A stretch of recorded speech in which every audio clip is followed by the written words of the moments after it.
Sound torture. Archaeological evidence suggests torture was prevalent about 7,000 years ago, in early Neolithic Europe, although people were probably being cruel and torture-frenzy for a while longer. Despite torture still being practiced across the world, most Western countries don't use it anymore. For example, the US hasn't used torture since Guantanamo Bay. That place became infamous for using loudspeakers to blast heavy metal music in a small room with a prisoner. Very cruel. Except for that one prisoner who was actually a fan of heavy metal. This torture technique is often combined with long-term isolation and is used to cause severe stress on a prisoner's mental state. Ling Chi.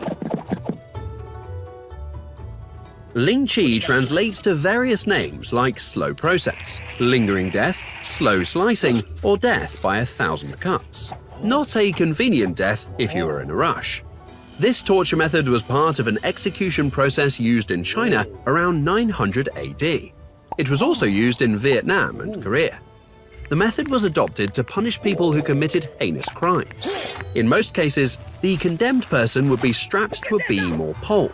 Subsequently, a knife was used to cut small portions of skin or small body parts. Vital organs or veins were bypassed to make sure the victim would not die prematurely. According to Chinese beliefs, the execution was also a punishment after death, because the body would not transit whole to the spiritual life. If you think about it, the not transitioning to spiritual stuff part might be the least concerning thing on your mind. If you are unlucky, the execution could last several days, and opium could be given to alleviate the suffering. Iron Maiden. For the introduction of this next device, we go back to the 19th century. Although some historians have argued that the device did not actually exist, but for the sake of this video, we believe that it did. The Iron Maiden is a human-sized casket made from wood and iron spikes.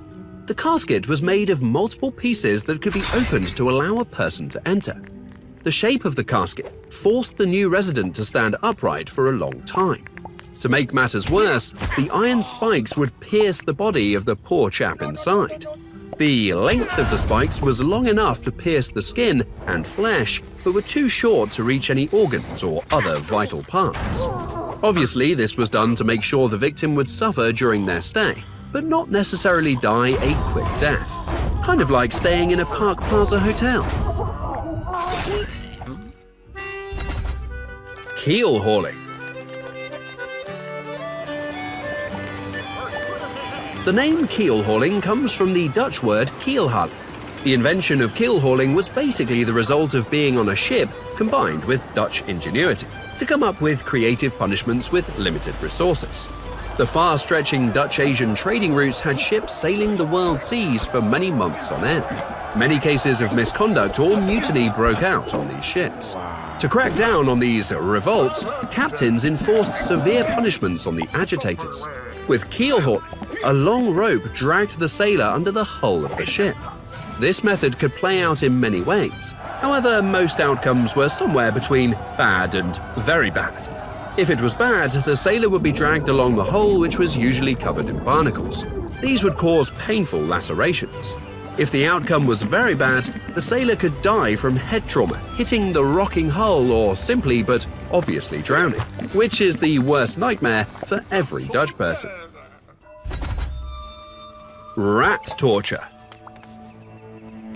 Most people are not a fan of rats, and this next torture method is not going to change that.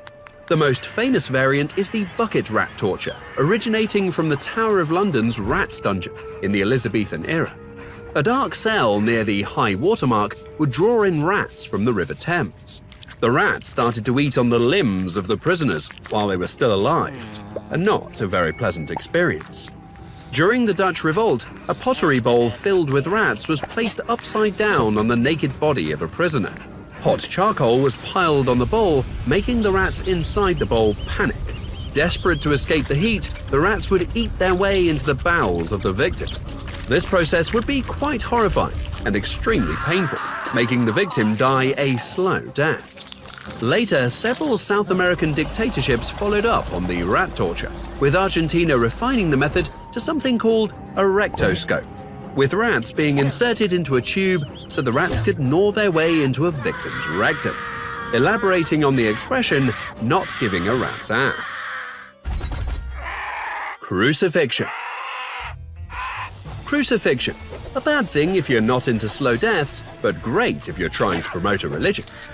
Crucifixion was a method of capital punishment, where the victim was tied or nailed to a wooden beam or cross. The victims would be left hanging until they bled to death, or just with the passing of time and not being able to run to a supermarket. This method of capital punishment was used by the Persians, Carthaginians, and Romans, among others.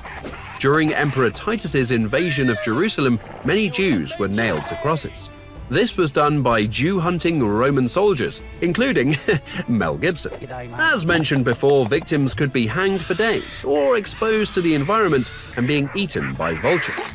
It is believed the most common cause of death during crucifixion was asphyxiation, with the condemned having serious trouble inhaling due to the hyperextension of the chest. The most famous crucifixion is, of course, the one where they hung Jesus, who died on the cross for our sins and promised he would come back for a visit. Didn't happen yet, still waiting. White room torture.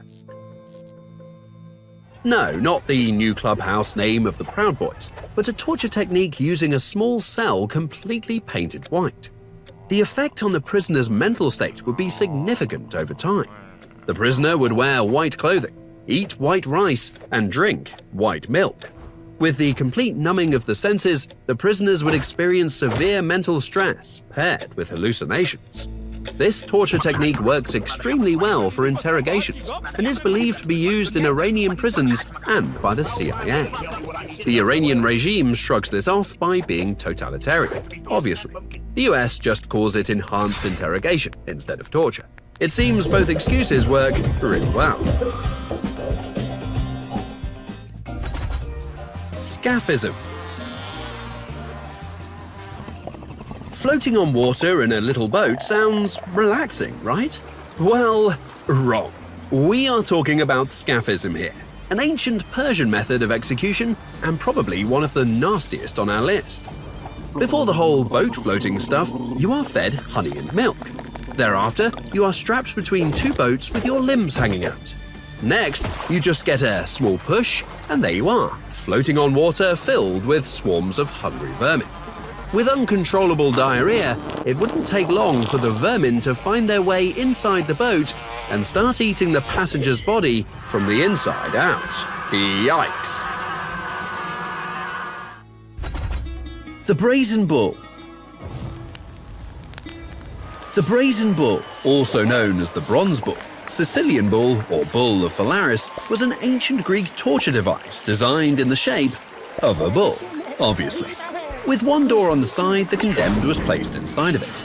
A fire was set under the bull, heating up the metal structure, frying the victim inside. To make the whole process a true cinematic display, an acoustic apparatus inside the device converted the screams of the condemned into the sound of an infuriated beast. The inventor of the device, Phalaris, was later overthrown by Telemachus. Phalaris suddenly found himself locked inside his own designed bull of Phalaris, now literally. He would never hear his own screaming, just the sound of an infuriated bull. Bamboo torture. Bamboo torture, a kind of vegan colonoscopy, is a torture method that doesn't need many resources. The victim would be tied in a fixed position, overhanging one or multiple bamboo shoots. There are depictions of victims hanging in a horizontal position. A slower torture method is where the victim is hanging vertically. The bamboo shoot would grow up the victim's arse into his intestines. At this stage, the victim would probably still be alive, but wishing he wasn't. With a growing speed of roughly a few centimeters an hour, the bamboo would slowly pierce the upper torso, eventually killing the victim. Since the body is hanging on a stick, bamboo torture is ideal for cannibalism parties. Blood eagle. The blood eagle is a torture technique that appears in Norse literature. A bunch of Vikings thought it would be a cool sight to chop open a man's back, sever his ribs from his spine, and pull their lungs through the gaping hole. The graphic resemblance to a bird shape gave this method the name blood eagle. Despite its appearance in Norse literature, there is no archaeological evidence to prove this method was adopted. For example, finding a corpse with chopped up ribs and floating lungs would definitely help. What we do know from research is that the blood eagle was more of an execution than an actual torture method. The victim would have died long before he might have thought, "Damn, I look like a bird now."